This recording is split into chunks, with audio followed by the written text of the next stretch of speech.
আপনারা যারা ইটেবসের সাহায্যে বিল্ডিং ডিজাইন পুরোপুরি ডিটেইলস সহকারে শিখতে চান তারা আমাদের 20 স্টোরিড বিল্ডিং ডিজাইন মাস্টার কোর্সটি পারচেজ করতে পারেন। এই ভিডিওটি ডেসক্রিপশন বক্সে কোর্স আউটলাইন সংযুক্ত করা হয়েছে। ডেসক্রিপশন বক্স থেকে আপনি কোর্সটির ফুল সিলেবাস জেনে নিতে পারবেন। কোর্সটি তৈরি করা হয়েছে বিএনবিসি 2020 অনুযায়ী। একটি 20 তলা ভবনের পরিপূর্ণ মডেলিং, অ্যানালাইসিস, প্রয়োজনীয় সকল ডিজাইন চেক এবং ডিটেইলিং এতে দেখানো হয়েছে। কোর্স ডিউরেশন 13.50 ঘন্টা। কোর্স মূল্য 3000 টাকা মাত্র।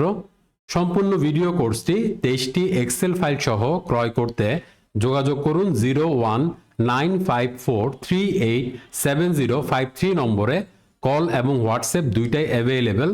আর যারা দেশের বাইরে থেকে কোর্সটি পারচেস করতে চান তারা এই নম্বরটির আগে +8 যোগ করে কল বা হোয়াটসঅ্যাপ করতে পারেন। ধন্যবাদ। Hello friends, welcome back to composite. আজকে আমরা এসডিপ রিটেন এই সফটওয়্যারটা ব্যবহার করে গ্র্যাভিটি রিটেনিং ওয়ালের ডিজাইন প্রসিডিউর দেখব। আমি এখানে নাম দিয়ে দিচ্ছি গ্র্যাভিটি। অ্যাড করলাম, এখান থেকে গ্র্যাভিটি সিলেক্ট করে ওপেনে ক্লিক করলাম। সবার প্রথম একটু দেখে আসি গ্র্যাভিটি রিটেনিং ওয়াল এবং ক্যান্টিলিভার রিটেনিং ওয়াল এই দুইটার মধ্যে ডিফারেন্সটা কি। ক্যান্টিলিভার রিটেনিং ওয়াল লোড রেজিস্ট করে স্টেম এবং বেস স্ল্যাবের ব্যান্ডিং অ্যাকশনের মাধ্যমে। পক্ষান্তরে গ্র্যাভিটি রিটেনিং ওয়াল লোড রেজিস্ট করে সেলফ ওয়েটের মাধ্যমে। ক্যান্টিলিভার রিটেনিং ওয়াল ক্যান্টিলিভার বিমের মতো অ্যাক্ট করে আর এটা রিজিড মাস হিসেবে কাজ করে। ক্যান্টিলিভার রিটেনিং ওয়াল আরসিসির হয়ে থাকে আর এটা সাধারণত হয়ে থাকে প্লেন কংক্রিট।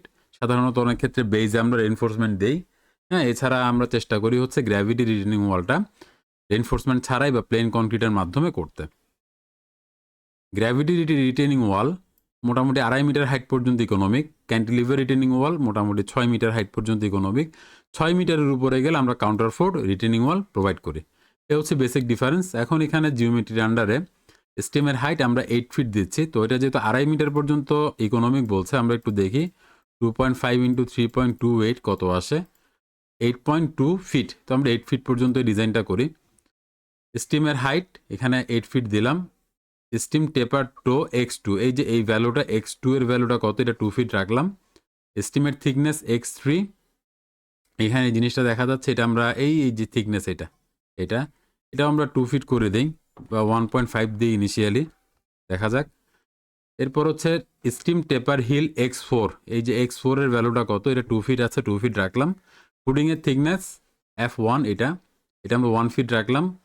টো লেন্থ x1, এদিকে কতটুকু এক্সটেন্ড থাকবে আর এদিকে কতটুকু এক্সটেন্ড থাকবে, এটা আমরা 1 ফিট রাখলাম ইনিশিয়ালি, পরবর্তীতে আমরা দেখব। ব্যাকফিল অ্যান্ড কাভার, এটা 8 ফিট থাকলো, আমরা এখানে কোনো স্লোপ প্রোভাইড করছি না, এটা 0 ডিগ্রি অ্যাঙ্গেল রাখলাম। সয়েল কাভার অ্যাড টু, এটা প্যাসিভ প্রেশারের জন্য important. Soil cover add to, এটা আমরা 1 ফিট রাখলাম। এটা নিয়ে আমি আগের ভিডিওতে বিস্তারিত কথাবার্তা বলেছি। লোডসের আন্ডারে চলে যায়, এখানে যেমনটা আছে তেমনটা রাখলাম। সারচার্জ লোড এখানে 250 PSF দিয়ে দিলাম। কনসেন্ট্রেটেড লোড আমরা এখানে ইগনোর করছি, অর্থাৎ এটার উপরে কোনো কনসেন্ট্রেটেড লোড আমরা প্রোভাইড করছি না। উইন্ড লোড এখানে ইগনোর করছি আমরা। সিজমিক লোড ইউনিফর্ম, এটার আন্ডারে 30 PSF প্রোভাইড করে দিলাম। ম্যাটেরিয়ালের আন্ডার এটা 4 KSI থাকলো, এটা 150 থাকলো। ফুডিংয়ের আন্ডার এটা 4 KSI 150, 60 গ্রেডের steel, bearing soil 4 KSI। Depth to neglect passive, এটা যদি আপনি নেগলেক্ট করেন তাহলে এটা স্লাইডিং হওয়ার চান্সটা বাড়ে, এটা আমরা করছি না। আমরা এখানে কোনো ডেপথ নেগলেক্ট করছি না, অর্থাৎ প্যাসিভ প্রেশারটাকে আমরা এখানে কনসিডারেশনে নিয়ে ডিজাইনটা করতে যাচ্ছি। আচ্ছা, এরপরে আমরা এখানে রেইনফোর্সমেন্টে চলে গেলাম। আমরা এখানে রেইনফোর্সমেন্টে বেশ কিছু অলরেডি কাটা চিহ্ন দেখা যাচ্ছে, অর্থাৎ এগুলো ঠিক করতে হবে। এটা বেজের জন্য রেইনফোর্সমেন্ট। আমি 7 নাম্বার বার যদি হচ্ছে এখানে 5 ইঞ্চি পরপর দিই, এখানে যদি 7 নাম্বার বার যদি 5 ইঞ্চি পরপর দিই, মোটামুটি সলভ হয়। বাট এখানে শেয়ার স্ক্রিন রেশিও এটা এখনও সলভ হচ্ছে না। এটা বটম কাভার, এটা 4 ইঞ্চি পরপর দিয়ে দেখি।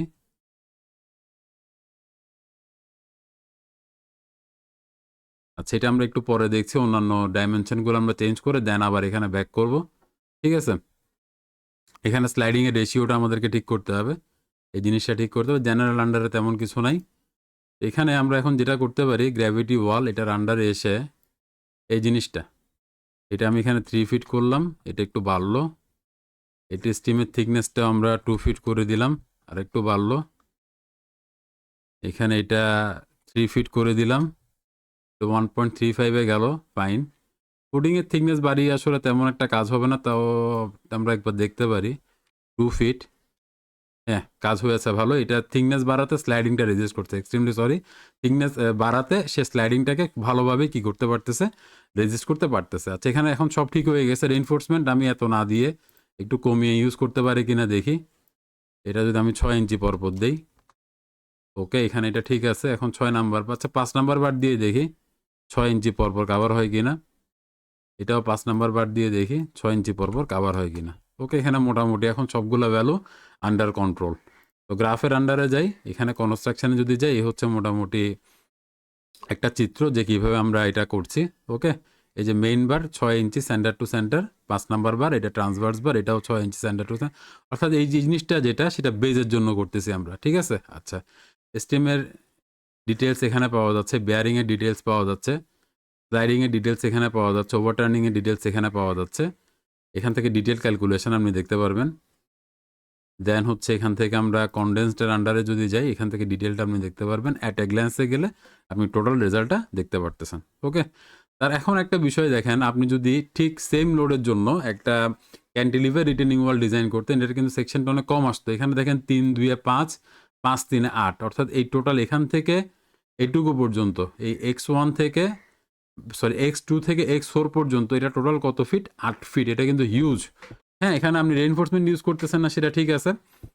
এই ডিস্টেন্স এখান থেকে এইটুকু পর্যন্ত হিউজ, এটা 8 ফিট। আবার x1 এর ভ্যালু কত? 1 ফিট। x5 এর ভ্যালু কত? 1 ফিট। মানে টোটাল 10 ফিটের একটা বিষয় এখানে আপনার কনসিডারেশনে এনে ডিজাইনটা করতে হচ্ছে, ঠিক আছে।